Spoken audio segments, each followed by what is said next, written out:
نہیں یہ نہ صرف ڈیلی آفٹر مارتھ ہے، یہ ایک پرٹیکولر رائٹ ونگ آئیڈیالوجی جو اس وقت اس ملک میں اس نظام کو چلا رہی ہے، یہ اس کا پروجیکٹ ہے، اور سیدھے لگتا ہے کہ یہ کنٹرول کرنا چاہتے ہیں دوسرے مذاہب کو جو اس RSS کی رائٹ ونگ آئیڈیالوجی کے ساتھ موافق نہیں ہے۔ اس ملک میں کانسٹیٹیوشن کے مطابق ہر مذہب اور ہر مذہب سے وابستہ لوگوں کو ان کے مذہب پہ فریلی اور بلا خوف عمل کرنے کی گارنٹی اور رائٹ ہے۔ اس طرح کی سرویلنسز، اس طرح کی انٹیمیڈیشن، اس طرح کا کنٹرول اس فریڈم آف پریکٹس پہ انفریجمنٹ، یہ کانسٹیٹیوشن کے ساتھ جاتی ہے۔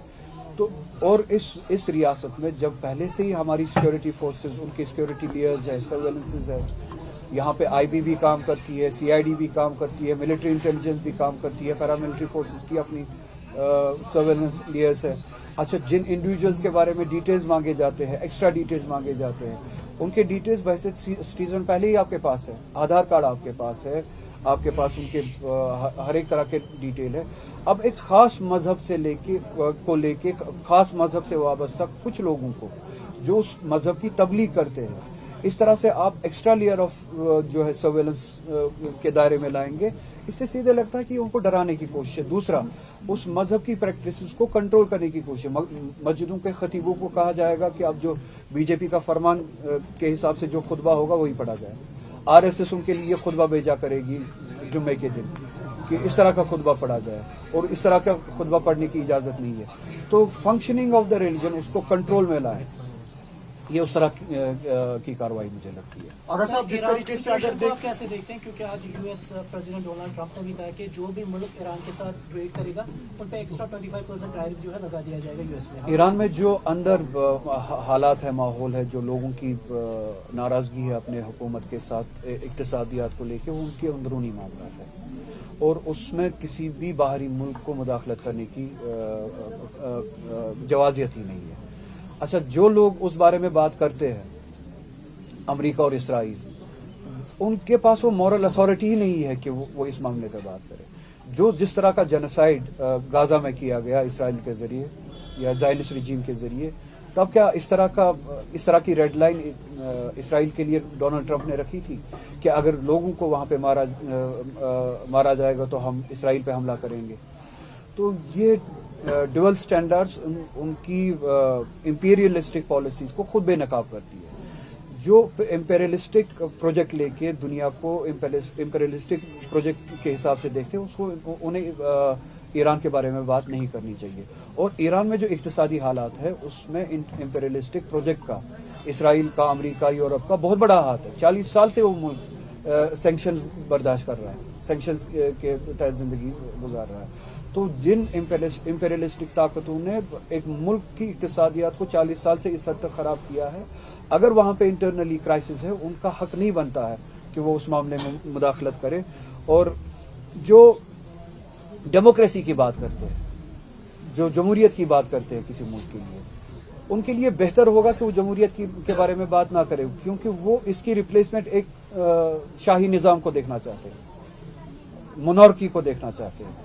تو وہ ان کی نظر میں جو مونارکی، جو ڈکٹیٹرشپ ایران میں تھی، اس کو واپس لاگو کرنا چاہتے ہیں۔ اس کے باوجود بھی میں کہوں گا ایران میں جو آپسی اختلافات ہے ہو بھی سکتے ہیں، حکومت کے ساتھ ناراضگی ہو سکتی ہے، حکومت کی کوتاہیاں بھی ہو سکتی ہے، اور وہ حکومت کی جو کوتاہیاں ہیں، جو ناراضگیاں ہیں لوگوں کی، وہ ان کے اندرونی معاملات ہیں، ہمیں ان معاملات میں اترنا نہیں چاہیے۔ اگر صاحب جس طریقے سے اگر دیکھیں افواہیں کن مدعوں پہ بات ہوئی، اور دوسری بات یہ کہ یہاں کا جو لوکل امیر وہ بھی ملے گا، وہ یہاں پر نہیں آئے۔ بہت اچھا سوال آپ نے کیا۔ میں یہاں پہ آیا، اسن کے لوگوں نے مجھے بہت ٹائم سے بلایا تھا، اور انہوں نے کہا تھا کہ کچھ معاملات کے بارے میں ہمیں بات کرنی ہے، اور سارا سری نگر جانتا ہے کہ اسن کا سب سے بڑا معاملہ کیا ہے، جس کے بارے میں یہاں پہ لوگوں نے آج بات کی، وہ گاربیج ڈمپنگ کا ہے۔ اسن میں آبادی کے بیچوں بیچ گاربیج ڈمپنگ کی جاتی ہے، اور اب بہت سالوں سے یہ ڈمپنگ اتنی ایکیومولیٹ ہو چکی ہے کہ وہ 100 میٹر سے بھی زیادہ وہ پہاڑ بن چکا ہے۔ اور یہ آپ پوری دنیا میں ایک ایسا ملک ہوگا جہاں پہ آبادی کے بیچوں بیچ گاربیج ڈمپنگ کی جاتی ہے، جو رائٹس کے خلاف ہے، جو ہیومن ڈگنیٹی کے خلاف ہے، جو ہیومن لائف کے ویلیوز کے خلاف ہے، جو قانون کے خلاف ہے، ہیومن رائٹس کے خلاف ہے۔ اچھا، یہ پہلا ایسا ملک ہوگا، یہ واحد ایسا ملک ہوگا جہاں ایک واٹر باڈی کے بیچوں بیچ ڈمپنگ کی جاتی ہے, گاربیج ڈمپنگ کی جاتی ہے. پوری دنیا میں ہم دیکھتے ہیں کہ واٹر باڈیز کو بچانے کی کوشش کی جاتی ہے.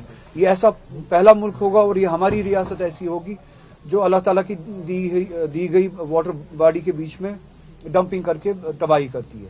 یہ ایسی پہلی ریاست ہوگی, ایسا پہلا ملک ہوگا جو اسکمز جیسا ہاسپٹل, ملٹی اسپیشلٹی ہاسپٹل جو ہے اس کے سامنے گاربیج ڈمپنگ کرتا ہوگا. تو آپ کے ذریعے سے بھی جو یہ ابھی بات ہوئی, میں گورنمنٹ تک, جو ہماری الیکٹڈ گورنمنٹ ہے, ان تک یہ بات پہنچانا چاہوں گا کہ اس بارے میں اسن کے لوگوں کے ساتھ بات کی جائے. انہیں یہ بتایا جائے کہ گورنمنٹ نے ڈمپنگ گاربیج مینجمنٹ کے لیے کیا پلانز بنایا ہے اور ڈمپنگ سائٹ کو یہاں سے ہٹانے کے لیے کیا پلان بنایا ہے, اور جہاں پہ بھی ان کو یہ سائٹ بدلنی ہے وہاں پہ مینجمنٹ کے لیے کیا پلان بنایا ہے, اور اس واٹر باڈی کو ریکور کرنے کے لیے کیا پلان بنایا ہے.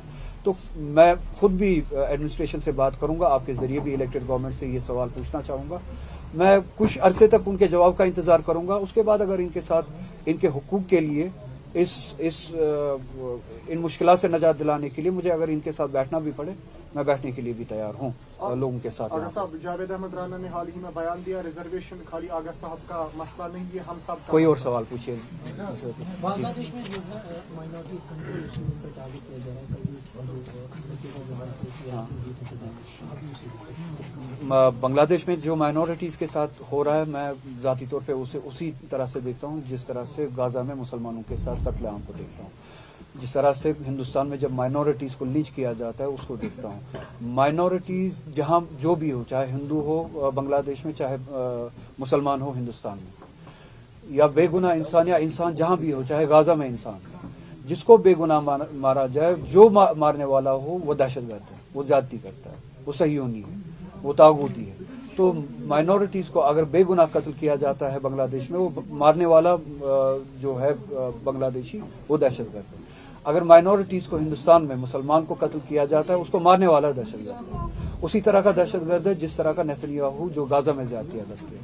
تو مائنورٹیز کے ساتھ جو زیادتیاں بنگلہ دیش میں ہوتی ہے, جو ہندوؤں کے ساتھ زیادتیاں بنگلہ دیش میں ہوتی ہے, وہ بھی اسی طرح کی زیادتی ہے جو زیادتیاں مسلمانوں کے ساتھ لنچنگ ہوتی ہے ہمارے اس ملک میں, وہ بھی اسی طرح کی زیادتی ہے. اور وہی زیادتی ہم اسی طرح سے مانتے جس طرح سے غازہ میں مسلمانوں کے ساتھ.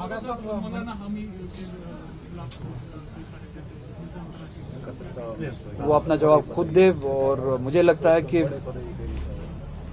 الزامات کے ذریعے لوگوں کو ویلیفائی کر کے مجھے لگتا ہے کہ اس ریاست میں اور مائنورٹیز میں بالعموم اس ملک میں زیادتیاں کی جاتی ہے.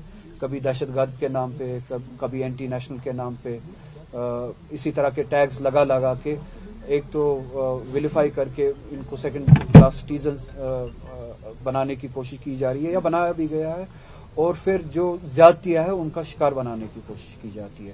بہت سارے ہمارے لوگ ایسے ابھی بھی ہے, چاہے وہ کسی بھی مسلک سے مذہب سے وابستہ ہو, بالخصوص مسلمان طبقے سے, وہ جیلوں میں بند ہے صرف اسی نام پہ, اسی وجہ سے کیونکہ ان کو بدنام کیا گیا, ان کو ٹیگ کیا گیا, ان کو اینٹی نیشنل, دہشت گرد. آپ دیکھ سکتے کہ ہمارے اسکالرس ابھی بھی بند ہیں 5-5, 6-6 سالوں سے جیلوں میں.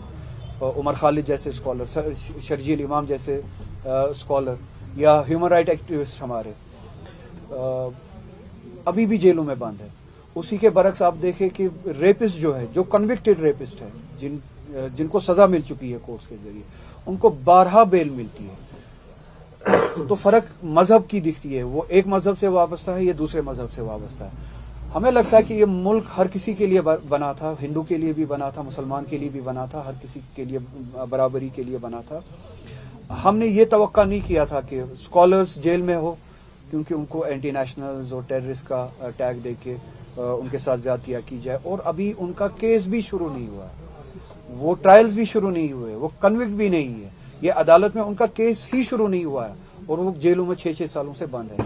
اور اسی کے برعکس جن کا کیس شروع بھی ہوا ہے, ختم بھی ہوا ہے, عدالتوں نے سزا بھی دی ہے, اور وہ ریپسٹ, چاہے وہ بابا ہو, بابا رام رحیم ہو, چاہے وہ بی جے پی کا کوئی MLA ہو کسی ریاست کا, وہ ریپسٹ ان کو بیل ملتی ہے بار بار.